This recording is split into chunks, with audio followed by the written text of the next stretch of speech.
Just 5 minutes ago, a wave of tension hit the heart of the Vatican. Inside the secretive walls of the Apostolic Palace, murmurs are growing louder. Could Cardinal Luis Antonio Tagle's path to the papacy already be collapsing? And if so, what forces are moving against him, and why now when everything seemed to be aligning in his favor? Tagle, known to many as the Asian Francis, was once thought to be the gentle hand ready to carry Pope Francis's legacy into the next era. But new signals suggest a different story, one of quiet resistance, shifting alliances, and a conclave that may be leaning hard in a new direction. Right now there is no frontrunner, no name carved in certainty. But inside the conclave, as prayerful silence competes with political calculation, one thing is clear. Luis Tagle is no longer the sure bet he once appeared to be. Let's step back and ask, how did Cardinal Tagle rise so quickly, and what's causing his sudden fall from favor in the eyes of key Vatican insiders?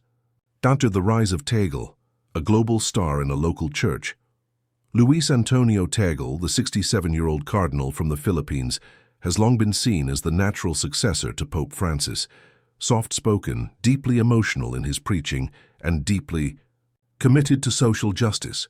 He was in many ways the embodiment of Francis's vision for a more compassionate, listening church. Appointed as prefect of the Congregation for the Evangelization of Peoples, Tagle gained global visibility. He is fluent in theology, humility, and the language of the poor. With a smile that melts resistance and a heart that beats for the margins, many believed he would inherit not just the papacy, but its soul. Even betting sites ranked him high, second only to Cardinal Pietro Parolin, the powerful Vatican Secretary of State. The media started whispering, "Is Tagle already chosen in hearts, if not yet in votes?" But as of 5 minutes ago, something has shifted. Inside the Vatican, the mood turns cold. According to sources close to the Vatican, many cardinals are expressing growing fatigue. They're not just tired of change, they're tired of chaos. The Francis era brought unprecedented reform and openness, but it also brought division. The Church, many say, is bruised from debates on LGBTQ+ inclusion, communion for the divorced, and synodality. Now there's a real hunger, not for more change, but for stability. And that's where Tagle's chances begin to dim. Despite being adored by millions and admired for his humility, many cardinals reportedly view him as too Francis-like. They fear his election would mean a continuation of the very whirlwind they hope to escape. "He's brilliant and kind," one Vatican insider said, "but he might just be a little too soft for a church that needs firmness right now." Tagle is the emotional choice, but the conclave may be leaning toward a rational one. Back to the Francis' legacy, a blessing or a burden. Pope Francis undeniably changed the Church. He spoke like a prophet and moved like a pastor. He washed the feet of prisoners, kissed refugees, and challenged power structures both inside and outside the Vatican, but he also triggered confusion. His words often lacked clarity. His teachings were sometimes misinterpreted or resisted outright. Now, with Francis's health declining and the 2025 conclave looming, many cardinals feel a tension. Should they continue the revolution or bring the Church back to firmer ground? Tagle, though beloved, is being seen as the symbol of that revolution. And in this moment of exhaustion, symbols are powerful, both for and against a candidate. One Vatican official stated bluntly, "The next pope must heal, not ignite." This is why some now believe Tagle's papal dreams may be slipping away. Funituitu, what the conclave wants now. Vatican watchers say the mood of the next conclave is unlike any in recent memory. It's not driven by charisma or global celebrity. It's driven by deep yearning for peace, for unity, for clarity. Cardinals are reportedly whispering names like Cardinal Peter Erdo of Hungary, a quiet traditionalist known for his strong management and orthodoxy. Cardinal Matteo Zuppi of Italy, a peace builder with a Francis-like warmth but deeper ties to church tradition. Cardinal Jean-Claude Hollerich of Luxembourg, active on social issues, but some find him too progressive. Cardinal. Parallel. The ultimate Vatican insider, powerful, experienced, diplomatic, yet too associated with bureaucracy for some. In this swirl of candidates, Tagle stands at a crossroads, loved by many, but seen by others as a continuation of unrest.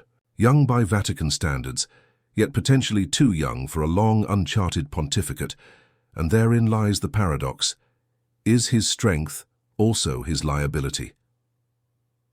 The ghost of 2013, a reminder of surprise. To understand what's unfolding now, we have to remember 2013.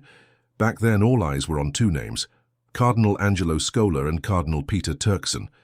But when the white smoke rose, it wasn't either of them. It was a man few expected, Jorge Mario Bergoglio, Pope Francis. The lesson? The conclave doesn't always follow the polls.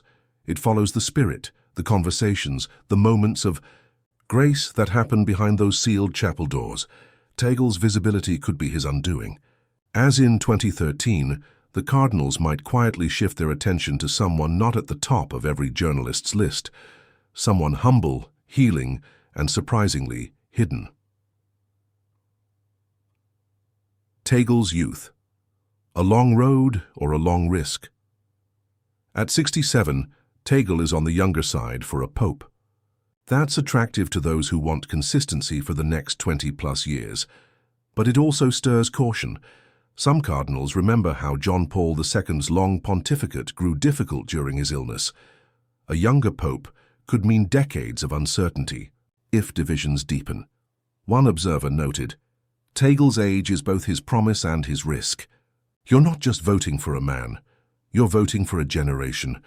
That's a heavy burden, and not all are ready to place that much weight on his shoulders. A global church at war with itself. The 2025 conclave is perhaps the most global in history. Less than half the voting cardinals are European. Africa, Asia, and Latin America will shape the outcome like never before. But this diversity also means division. There's no single direction all cardinals agree on. Some want reform. Others want a return to older traditions. Some see LGBTQ+ outreach as essential. Others see it as dangerous. In this fractured landscape, the next pope must be more than popular. He must be unifying, and this is where resistance to Tagle grows loudest. Critics say he may lack the gravitational pull needed to bind a church on the verge of splintering. As one insider put it, we love him, but love isn't leadership.